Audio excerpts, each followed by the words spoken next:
तो United States and Venezuela के बीच में काफी लंबे समय से टेंशन हमको देखने को मिल रही है। And what are the major factors for that?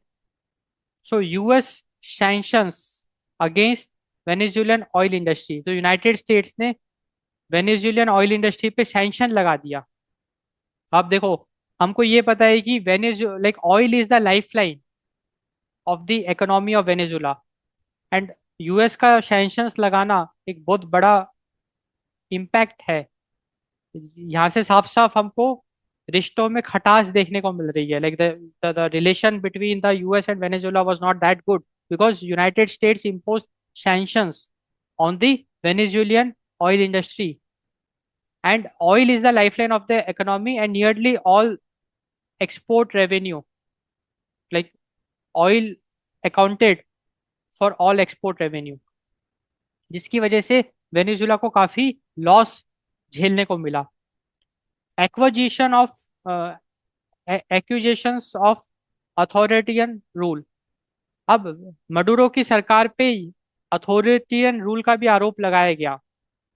Like Chavismo ideology, that is a socialist ideology, जहाँ पे कि मडुरो सरकार ने जो भी स्टेट ओन्ड ऑयल इंडस्ट्री है उसका जो भी रेवेन्यू था उसको फिर से ऑयल इंडस्ट्री में लगाने की बजाय they diverted that revenue in social welfare activities.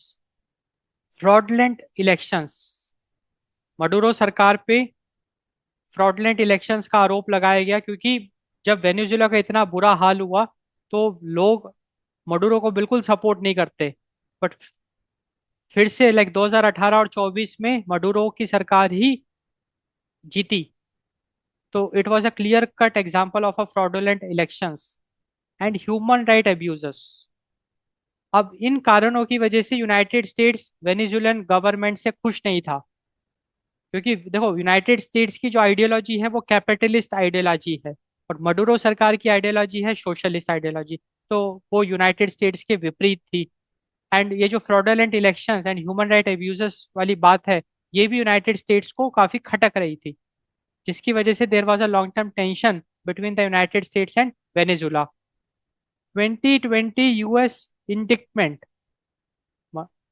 तो 2020 में यूनाइटेड स्टेट्स के जो कोर्ट है उसने मडुरो को बंदी बनाने का आदेश दे दिया on the charges of narco terrorism, drug trafficking and weapon offences.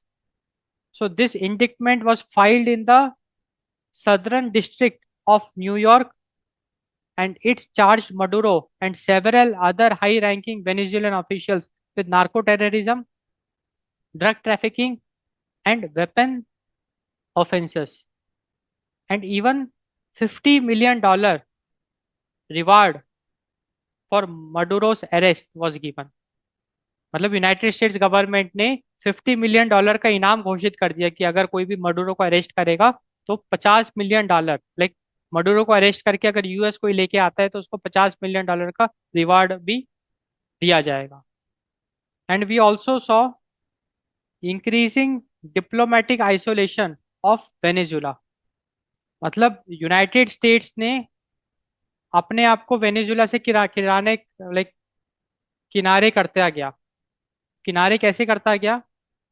Suspension of embassy operations. एक 12 मार्च 2019 को the United states department of state suspended operations at the US embassy in Caracas, which is the capital of Venezuela.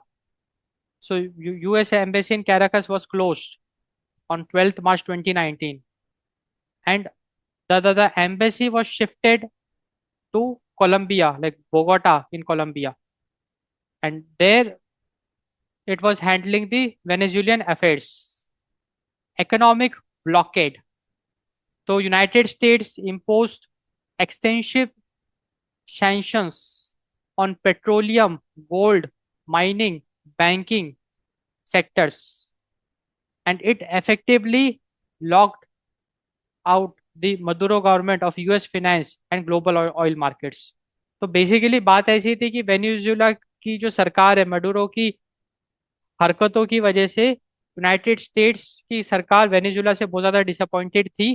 And United States ने बहुत सारे sanctions लगा दिए on Venezuela, और sanctions on petroleum, gold, mining, banking, जिसकी वजह से Venezuela का जो global market, oil market access है, उस पर भी बहुत ज़्यादा असर देखने को मिला। एंड वेनेजुला को यूएस फाइनेंस का कोई भी सपोर्ट नहीं मिला because of the sanctions. So we are seeing the long-term tensions between the United States and the Venezuela. Diplomatic non-recognition. अब यूनाइटेड स्टेट्स एंड उसके काफी सारे एलीज, दोस्त, दे refused to recognize मडुरोस लेजिटिमेसी। क्योंकि बात ऐसी है कि मडुरो का कहर वेनेजुला में देखने को मिल रहा था, फ्रॉड इलेक्शंस हो गया, ह्यूमन राइट अब्यूज हो गया, और भी जो मदुरो सरकार की हरकतें थी, वो यूनाइटेड स्टेट्स उससे बहुत ज़्यादा डिसअपॉइंटेड था। एंड यूनाइटेड स्टेट्स एंड उसके जो भी फ्रेंडली कंट्रीज हैं, they refuse to recognize Maduro's legitimacy. Seizure of assets, September 2024. So in September 2024, United States Department of Justice seized Maduro's presidential aircraft in the Dominican Republic, citing sanctions violations। तो सितंबर 2024 में United states department of justice ने Maduro का presidential aircraft को जब्त किया, और वो भी in the Dominican Republic place. And it was like the violation of sanctions. तो यूनाइटेड स्टेट्स ने मडुरो गवर्नमेंट को सैंक्शंस का वायलेशन करते भी पकड़ा। So these are like very important reasons for the long-term tension between the US and the Venezuela. And these pressures, it escalated throughout 2025-2026, leading to direct confrontation। क्योंकि United states Maduro सरकार से एकदम परेशान हो चुका था, और 2024 का इलेक्शन भी जब मडुरो सरकार ने जीता, तो यूनाइटेड स्टेट्स बहुत ज़्यादा गुस्सा हो गया। एंड 2024 में यूनाइटेड स्टेट्स ने मडुरो की प्रेसिडेंशियल एयरक्राफ्ट को भी जब्त किया in Dominican Republic, which was the clear cut violation of sanctions by the Maduro's government, जिसके तहत वो यूएस गवर्नमेंट मदुरो के पीछे हाथ धो के पड़ गई।